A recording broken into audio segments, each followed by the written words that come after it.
마태복음 25장 1절로 13절까지의 말씀, 저와 여러분께서 한 절씩 교독하시고 마지막 13절은 한 목소리로 봉독하십니다. 그때의 천국은 마치 등을 들고 신랑을 맞으러 나간 열 처녀와 같다 하리니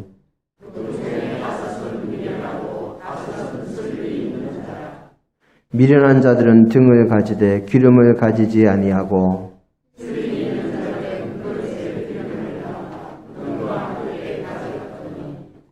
신랑이 더디오므로 다 졸며 잘세.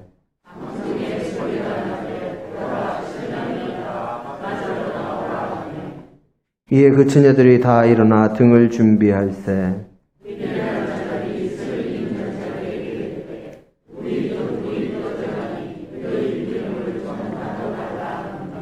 슬기 있는 자들이 대답하여 이르되 우리와 너희가 쓰기에 다 부족할까 하노니 차라리 파는 자들에게 가서 너희 쓸 것을 사라 하니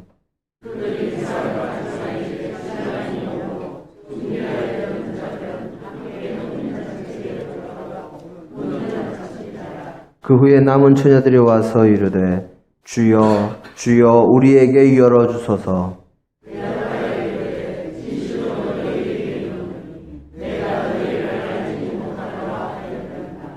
그런즉 깨어있으라. 너희는 그날과 그때를 알지 못하느니라. 아멘. 할렐루야.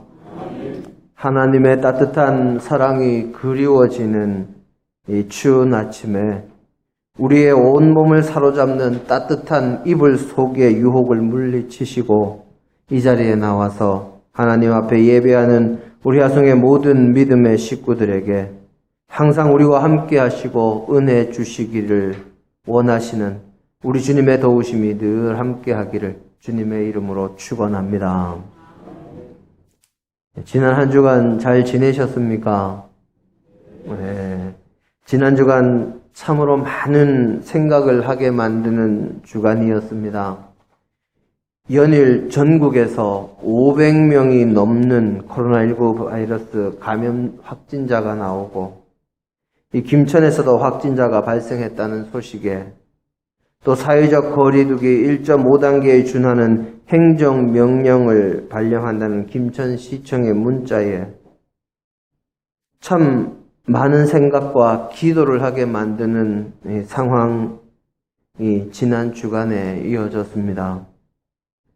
또다시 여러 가지 준비를 해야 하는 상황이 오지 않기를 기도하지만 이 모든 일들의 결과가 어찌 될지 그리고 이 모든 일들을 통하여 일하시는 하나님의 뜻이 무엇인지 아직까지는 정확하게 헤아리기가 참으로 어려운 상황입니다.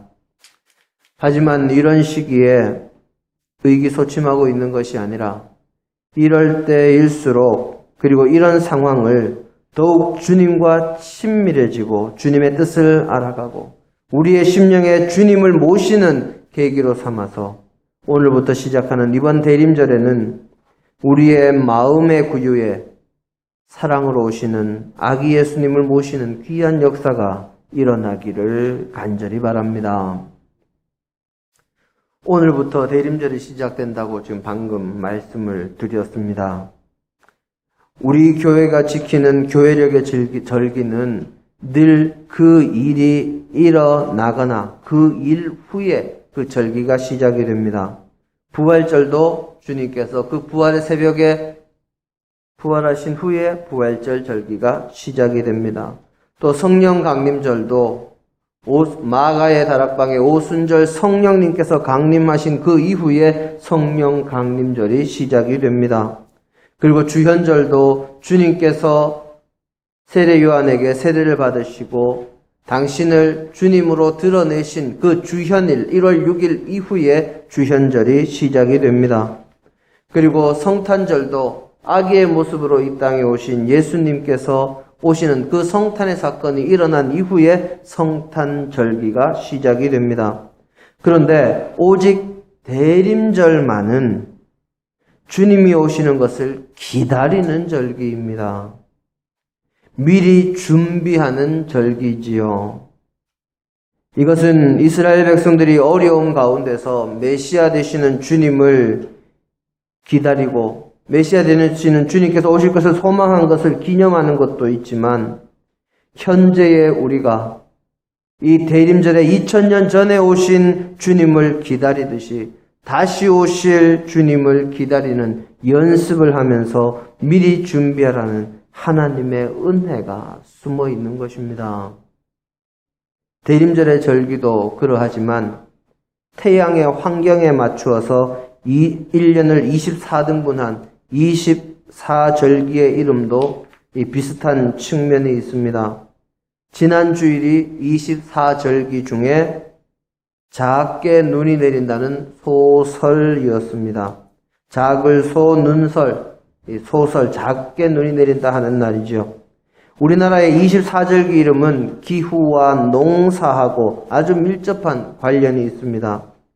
그래서 고구는 곡식에 필요한 비가 내리기를 간절히 바라는 절기이고 상강은 서리가 내리기 시작하는 때를 가르칩니다. 농사를 짓는 사람이나 날씨에 관심이 있는 사람은 수시로 다가오는 절기만 잘 기억해도 농사를 짓고 다가올 날씨에 대비를 할 수가 있습니다. 소설도 얼음이 얼기 시작하고 첫눈이 내리는 절기라고 합니다. 그런데 지난 주간에 땅이 얼거나 눈이 내리는 곳은 제가 알기로는 아직 우리나라에는 없었습니다. 뿐만 아니라 입춘 때는 항상 겨울입니다. 그런데 곧 눈이 온다고, 봄에 들어왔다고 그렇게 이야기를 합니다. 이 절기의 이름들을 살펴보면 딱 한 발자국 앞서서 준비시키는 이름을 가지고 있습니다. 선선할 때는 입동이라고 추위를, 따뜻할 때는 입하라고 더위를 준비시키고, 삼복더위의 한복판에서 입추, 선선함을 알립니다. 바로 한 계절의 끝자락에서 다음 계절을 예비하게 하지요. 마치 미리 장래의 일을 이야기해 주는 것과 같습니다. 이처럼 우리나라의 24절기의 이름은 그 현상이 오기 전에 미리 알려서 준비하도록 하는 그런 예언적인 의미가 있는 것입니다. 우리가 읽는 이 성경, 하나님의 말씀은 예언의 말씀입니다. 예언의 말씀이 아닌가요? 네. 우리가 읽는 이 성경, 하나님의 말씀은 예언의 말씀입니다. 우리가 성경 말씀을 읽을 때마다 말씀은 나를 비추어주고 나를 돌아보게 하며 나에게 힘을 주고 구원의 길을 열어줄 뿐만 아니라 우리에게 미래를 대비하게 합니다. 등불처럼 내 발 앞을 비추어서 어두움을 이기게 해줍니다. 우리의 둔한 마음을 일깨워서 행동하게 만드는 것이 말씀입니다. 그래서 우리는 하나님의 말씀인 성경을 읽으면서 소망 가운데 미래를 바라보고 준비하게 됩니다. 모든 성경 말씀이 그러하지만 오늘 우리의 본문 말씀이 특별히 그러한 말씀입니다. 우리에게 다가올 미래, 마지막 때에 대해서 알려주며 소망 가운데 힘을 얻게 하고 또 늘 깨어 있어서 주님 오시는 그날을 미리 준비하며 구원의 길을 갈 수 있도록 경계토록 하는 말씀이 오늘 우리의 본문입니다. 오늘 우리의 본문 말씀은 신약의 소계시록이라고 불리는 마태복음 25장의 말씀입니다. 마태복음 13장과 마태복음 25장에는 마지막 때와 천국에 대한 말씀이 많이 기록되어 있어서 소계시록이라는 별명이 붙어 있는데 그중 오늘 우리의 본문이 있는 마태복음 25장의 말씀은 모두가 천국과 마지막 때에 대한 말씀인 열처녀의 비유와 달란트의 비유 그리고 최후의 심판의 비유로만 이루어져 있어서 다시 오실 주님을 기다리는 우리 믿음의 식구들에게는 특별히 관심을 기울여야 할 말씀입니다. 오늘 우리의 본문은 예수님께서 당신의 모든 사역의 마지막 방점이 되는 사역의 완성을 위한 이 마지막 사역인 십자가를 지시기 위해서 예루살렘 성에 입성하신 후에 제자들에게 주신 말씀입니다. 주님께서 성전을 관리하는 제사장의 무리와 결탁한 장사치들을 성전 마당에서 내쫓으심으로 성전을 기도하는 집으로 정화시키시고, 열매 없는 무화과 나무를 저주하심으로 열매 없는 신앙에 머무르지 말기를 경계하신 후에 예루살렘 성전에서 유대의 종교 지도자들의 잘못된 가르침을 꾸짖으시고, 성전에서 나오시며 성전이 무너질 마지막 때에 대한 말씀을 하시며 감람산, 올리브산, 겟세마네 동산 위로 가십니다. 주님께서 감람산에 앉아 계실 때 제자들이 와서 주님께 여쭙기를, 주님 언제 종말의 일들이 일어날지와 그 징조에 대해서 알려주십시오 하고 묻자, 주님께서 제자들에게 마지막 날의 일과 이 재난의 때의 징조를 알려주시고 마지막 때를 어떻게 준비해야 할 것인지를 주인의 집을 맡아서 사명을 감당하는 충성된 종과 악한 종의 이야기를 통해서 알려주시고, 그 이어서 천국의 비유로 바로 오늘 우리의 본문 말씀을 들려주십니다. 오늘 우리의 본문 말씀에서 주님께서는 우리에게 하나의 대전제를 주시고 말씀을 시작하고 있습니다. 오늘 우리의 본문 말씀 첫 마디가 바로 이 이야기가 무엇에 대한 이야기인지를 분명히 알려주는 대전제입니다. 주님께서 그때의 천국은 마치 무엇과 같다 하시며, 이 말씀은 다른 어떤 것과 관련한 이야기가 아니라 이 마지막 때에 맞이하게 될 천국의 일을 이야기하는 것임을 분명하게 하시고 제자들에게 말씀을 주시고 계시는 것입니다. 이렇게 그때의 천국은 마치 무엇과 같다 하는 이 대전제는 주님의 다시 오심을 기다리는 오늘의 우리들에게도 주님께서 다시 오실 그날에 당하게 될 일을 미리 말씀해 주시는 것임을 분명하게 말씀하시는 것이요, 천국을 소망하는 우리들 모두가 반드시 가슴에 새기고 명심해야 할 말씀임을 가르쳐 주는 것입니다.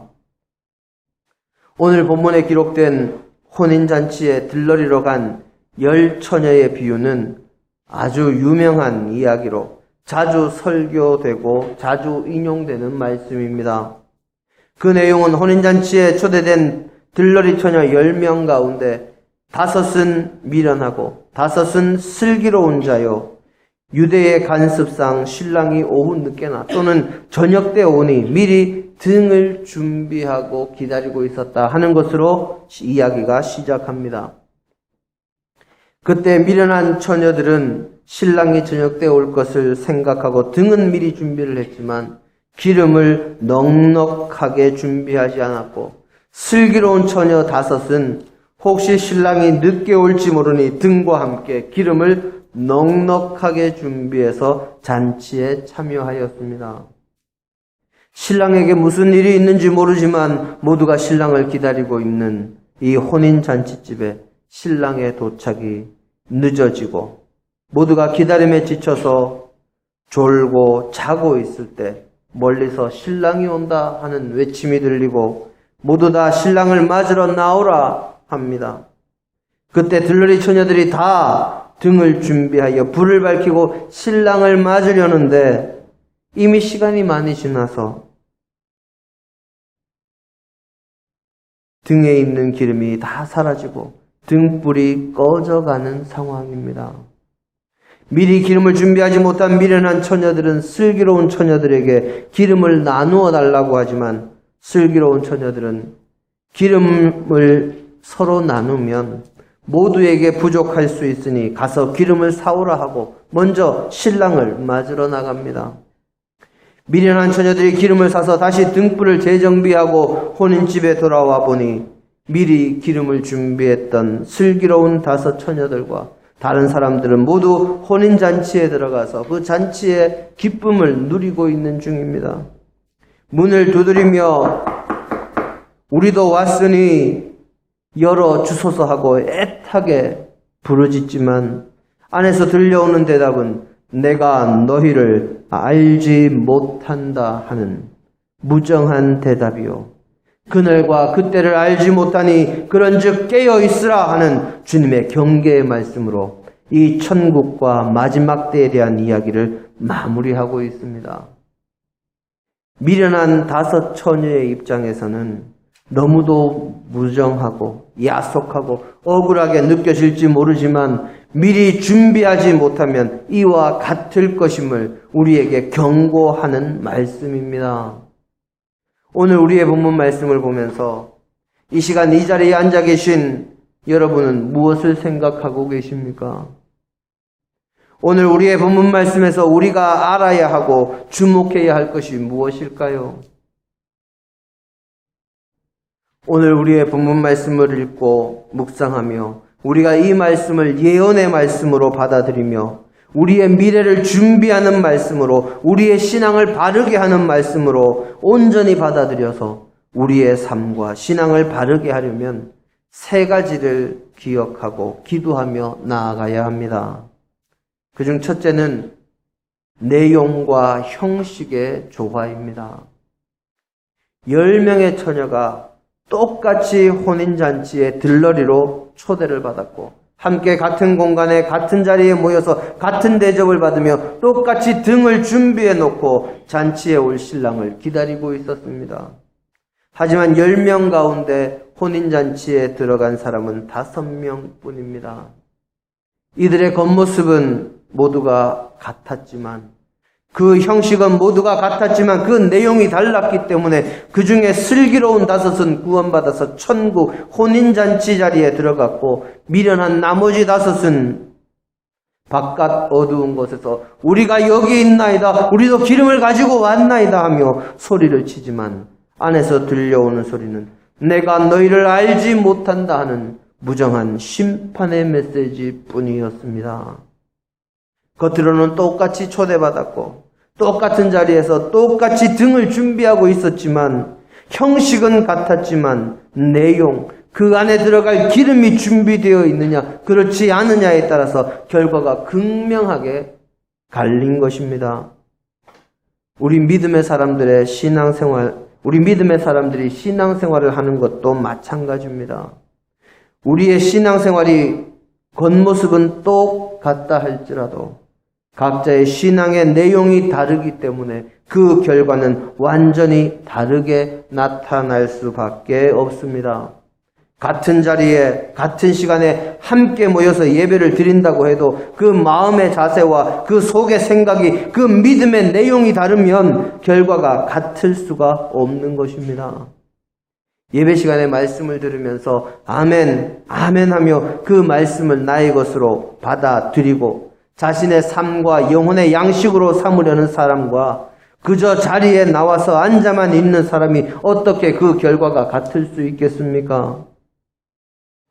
아내의 성화에 혹은 남편의 재촉에 또는 다른 사람들의 눈길 때문에 또는 목회자의 전화 때문에 예배의 자리에 나와서 앉아 있으면서 지루해하고 예배 마치고 뭘 할까 하는 사람과 기도로 준비하고 말씀을 들으며 말씀에 자신을 비추어 스스로를 돌아보는 사람은 다를 수밖에 없습니다.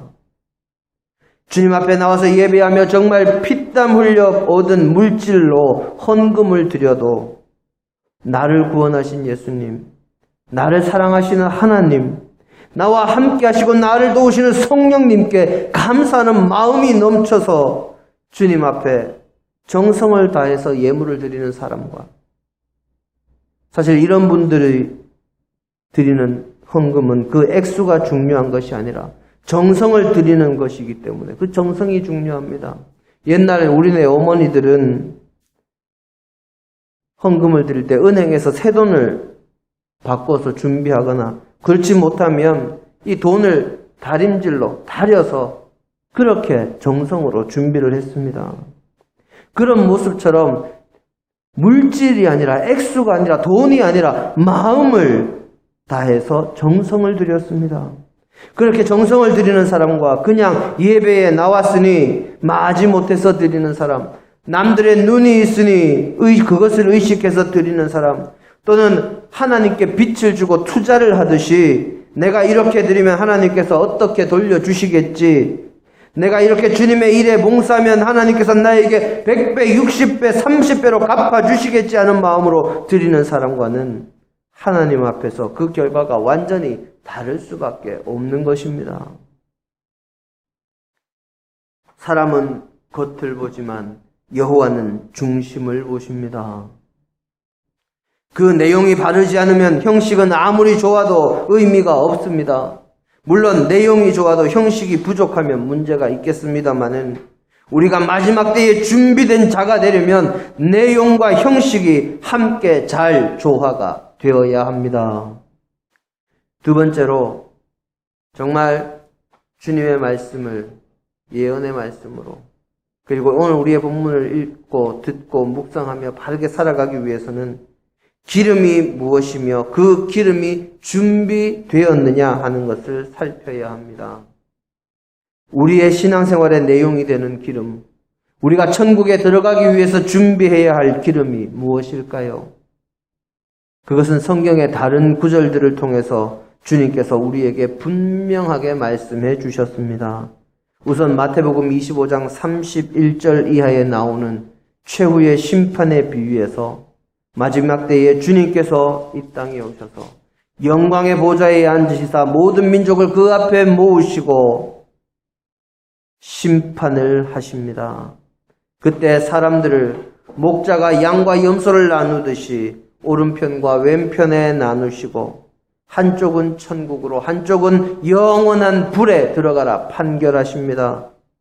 그때 하나님 나라에 들어갈 사람과 그렇지 않은 사람이 나뉘어지는 기준을 보면 너희 중에 지극히 작은 자 하나에게 한 것이 나에게 한 것이요 그렇게 그에게 하지 않은 것이 나에게 하지 않은 것이라 말씀하시며 그것을 기준으로 천국과 지옥의 백성으로 나뉘어집니다. 또 마태복음 7장 21절로 23절의 말씀을 보면 마지막 때에 예수님께 주여 주여 하는 자가 천국에 들어가는 것이 아니요 예수님의 이름으로 선지자 노릇을 하며 예수님의 이름으로 귀신을 쫓아내며 예수님의 이름으로 권능을 행하는 자가 들어가는 것이 아니라 오직 하늘에 계신 하나님 아버지의 뜻대로 행한 자라야 들어간다고 말씀하십니다. 구원은 믿음으로 받는 것입니다. 하지만 행함이 없는 믿음은 그 자체로는 죽은 것이니 지극히 작은 자를 사랑하며 하나님의 뜻을 따라 살아가는 자가 진정으로 천국에 들어갈 자요 천국에 들어갈 기름을 준비하는 자인 것입니다. 그런데 오늘 우리의 본문에서는 신랑이 올 때까지 그 기름이 없어 등이 꺼져가는 미련한 처녀들이 있습니다. 이는 마지막 때까지 낭망하지 말고 선을 행하며 믿음의 행동을 가져야 함을 우리에게 가르쳐주는 말씀입니다. 그래서 성경은 갈라디아서 6장 9절에 우리에게 선을 행하되 낙심하지 말라 했고 사도행전 20장 24절에서는 달려갈 길을 다 가기까지 목숨까지도 아끼지 말라 한 것입니다. 마지막으로 세 번째, 그럼에도 불구하고 천국의 문은 내 마음대로 열리거나 내 마음대로 닫히는 문이 아니라 하는 것입니다. 미련한 5 처녀가 나중에 기름을 준비해서 돌아와서 혼인잔치의 집의 문을 두드릴 때 그 안에서 매정한 심판의 소리가 들려왔고 문은 열리지 않았습니다. 이처럼 천국의 문은 두드린다고 소리쳐 외친다고 열리는 문이 아닙니다. 내 마음대로 열 수 있고 내 마음대로 닫을 수 있는 문이 아닙니다. 그 문은 오직 하나님의 주권 아래 움직이는 문입니다. 그래서 우리의 주님께서 우리에게 열어주실 때 우리가 들어갈 수 있는 문이요 미리 준비하고 기다리다 열렸을 때 들어가야 하는 문입니다.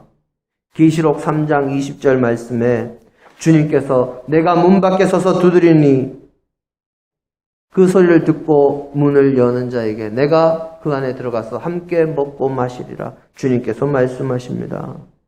유대의 문은 밖에서 여는 문이 아닙니다. 천국의 문도 밖에서 여는 문이 아닙니다. 우리의 마음의 문도 밖에서 여는 것이 아니라 안에서 여는 것입니다. 그래서 열어주실 때 들어가고 열렸을 때 들어가려면 마지막 때에 우리는 깨어 있어야 하고 미리 준비하고 있어야 하고 우리의 삶이 어렵고 우리의 신앙생활에 난관이 닥쳐도 낭망할 것이 아니라 더욱 힘을 내서 앞으로 나아가야 하는 것입니다. 이 모든 것을 알고 실천하며 준비하기 위해서는 늘 말씀을 읽으며 자신을 돌아보고 기도로 하나님의 도우심을 구하며 살아가는, 정말 시험에 들지 않도록 깨어 기도하는 그런 믿음이 필요합니다.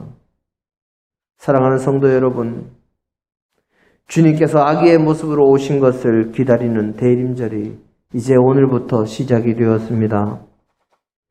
현대를 살아가는 우리 믿음의 사람들에게 대림절은 2000년 전에 오신 주님만이 아니라 다시 오시는 주님을 기다리며 맞이할 준비를 하는 절기가 되어야 할 것입니다.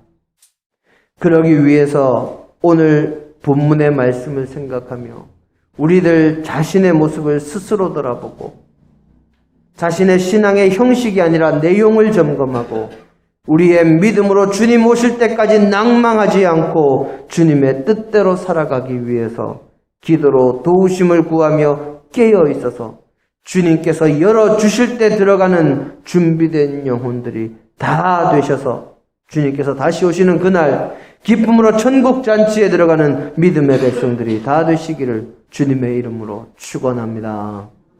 함께 기도하십니다.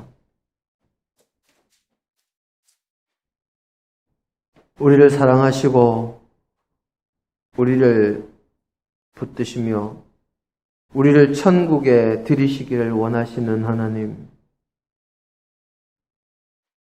저희가 세상을 살아가며 진정으로 겉모습만이 아니라 우리의 온 마음과 정성으로 주님을 사모하며 우리의 삶과 신앙을 바르게 하며 주의 뜻대로 살아가는 믿음의 백성이 되게 하옵소서. 그리하여 주님이 오실 그때에 미리 준비하고 깨어 기다렸다가 들어갈 수 있는 주의 자녀들이 되게 하시고 오직 주의 영광을 드러내는 믿음의 백성들이 되게 하옵소서. 오늘도 주께서 우리와 함께 하심을 믿고 감사드리며 예수님 이름으로 기도드립니다. 아멘.